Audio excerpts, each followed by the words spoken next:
Hey everybody, this is Nate at RMS here with a short tutorial on how to use the fragrance formulator. First things first, most importantly, the very first time you open it, you might get one or two warnings right up here in the top that ask you whether or not you want to enable content, enable macros, anything like that. When in doubt, say yes. Everything needs to be enabled or else this sheet won't work. So we enable it, and here we are. Now you'll see that there are already some materials in the library here.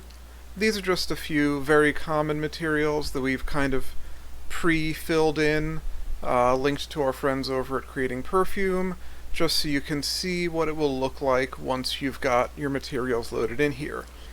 You will want to go through and put in all of your materials. This at least has a few things to start with, just so you can get a basic idea of how this works.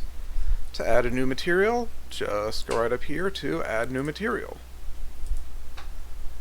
Put in the name of whatever you're doing. Put in the cast number for it. And put in whatever else you can think of. It is pretty important to have a cast number wherever possible, because putting in cast numbers lets the sheet figure out all the IFRA restrictions for you. If you're putting in a material that has other things in it, like for example any kind of essential oil or natural has lots and lots of materials in it, or some bases are made up from a mix of materials, so on and so forth, down here is where you'll put in anything that is IFRA restricted inside your material. So if you're putting in a natural that has linalool, you will look at the SDS that the manufacturer provided you, you'll go down to linalool, you'll put in whatever percent it says that that has. If there is something that's not listed here, then that means there is no IFRA restriction for that item, and so we don't need to track it.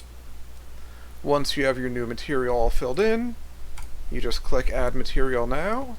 Are you ready? Yes, we are. And then you can close this whenever you're done adding materials. Now if we come down here, we see that our Something Cool material has been added for us right here, complete with the amount of linalool that we said it has. If you want to edit materials, you can edit any of these green cells, and that's fine. Nothing will be hurt. If you ever want to delete a material, there's a handy-dandy delete button right here. Although really, there's not a whole lot of reason to delete materials. Even if it's something you're not using anymore, you'd probably still want to keep it in here just for reference. But if you really want to delete it, pick it from here. Delete. Are you absolutely sure? Yes. Are you really, really for real sure? Really, really, really? Yes. And it's been deleted. It might seem a little overwhelming at first to enter all of your materials. That's okay, you don't have to sit down and do them all at once if you don't want. What I do personally is I just put materials in one by one as I go to use them. You do it however works for you. Every now and then, I might publish a new version of this sheet with bug fixes or upgrades or so on. If so, you'll need to transfer your library from the old version to the new version. You can also save your library anytime you just want to make a backup just in case. So to save the library, whether you're just backing it up or to do a transfer, just click right here on Save and give it a name of what you want to save it as. And if you want to load the library, same thing. Click Load, find the library you want to load, and then just open that. I'm not going to do this right now, we don't need to. But whenever a new version of the sheet comes out, save your library, then open up the new version of the sheet, and load your library into the new version. Alright, that's pretty much all there is for this tab. Pretty straightforward.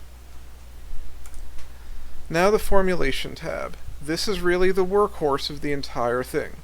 This is where you make your formulas.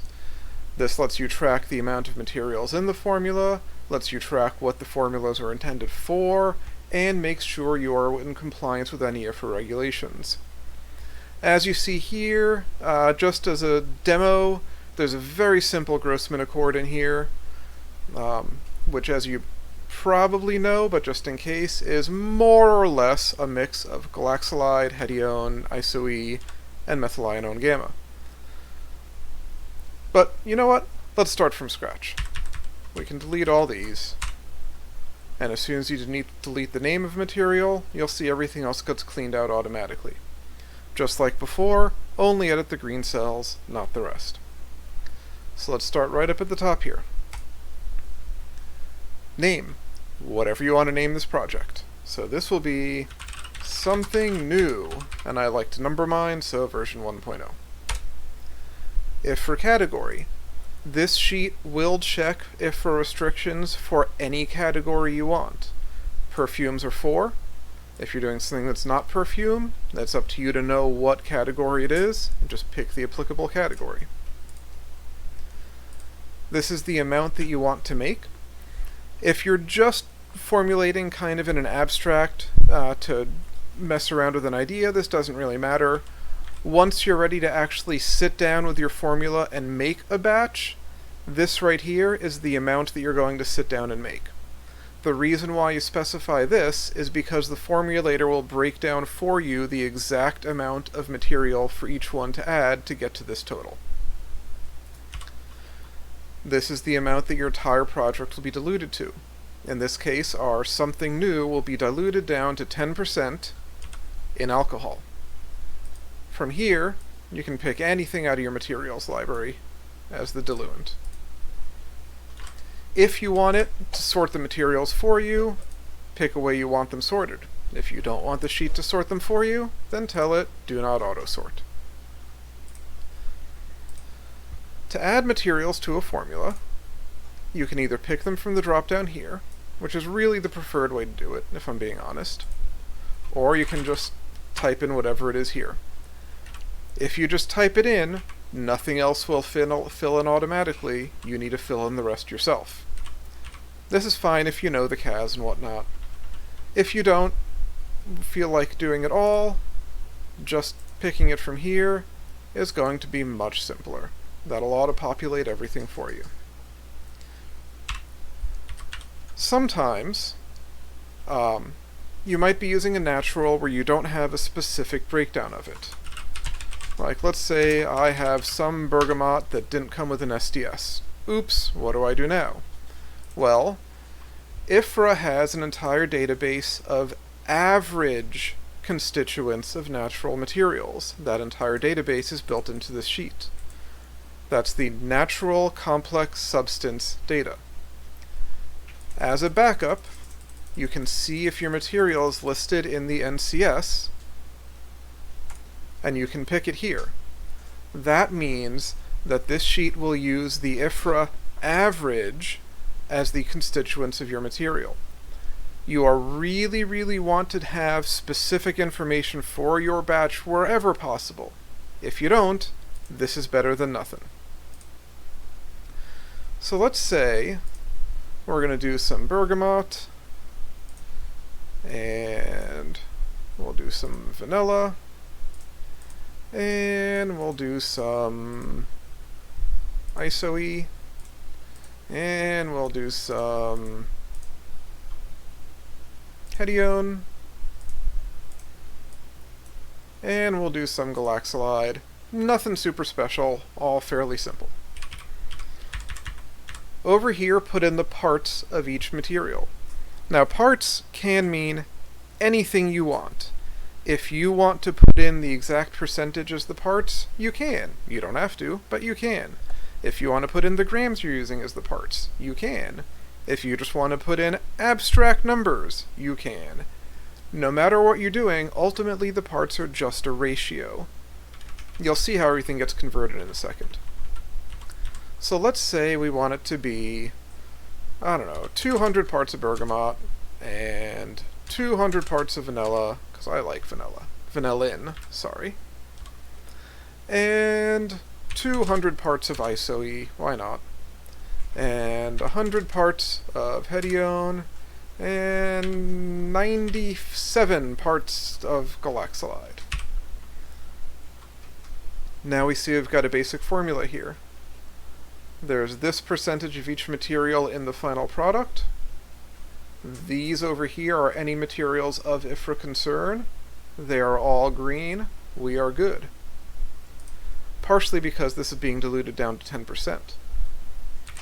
If we pump this up to 100% and say we're doing an undiluted batch, now all of a sudden we see that our ISOE is above the allowed amounts, and we see also over here that the ISOE is too high. If we were doing this 20%, it would be okay. 10% would be okay. 50% would be okay. 80% is pushing it. So as you see, you can mess around with any percentage of the final product you want to see how the regulations will work out. This was going to be a 10%. Now, it's very common that your galaxolide is probably diluted, right? So for any line item that is diluted, you do that right here. Your galaxolide is almost certainly at 50%, and probably in DPG. You see here that the amount in the product went down when we diluted it. If it was at 1%, this goes down even further. But it's at 50. Now when we're ready to make this, let's say we wanted to make 20 grams of it. These are the amounts of each material you would use, along with this much of your diluent. Let's say you wanted to make 50 grams of it. Here's the amount of each material you use, plus this much diluent. Let's say you're making a kilo of it. Same thing. Here's the amount of each material that you use, plus this much diluent. So once you have your formula set, you can use your formula to make any amount of materials at any dilution for any IFRA purpose, without ever changing the formula. Just like on the previous tab, once you're happy with the formula, you can save it. So let's save our something new. You can also load a formula that you have saved. It's warning us, are you sure you want to load? Yes, we are. And here's our formula. Now let's say when you go to make it, you like having everything in alphabetical order. Poof, alphabetical order. Whatever. All up to you. The last section is the overview, which is just a really simple, condensed summary of your project. The reason this is here is because for me personally, I like to print this sheet up. This is sized to fit on one sheet of paper when you go to make your product. And then you'll have a reminder here of how much you're making, how much diluent you need, what you're diluting it down to, what you're diluting it in, what IFRA category you're making this for, and how much of each material to use. I hope that pretty much covered everything. If you have any questions, please leave them. Otherwise, have fun formulating.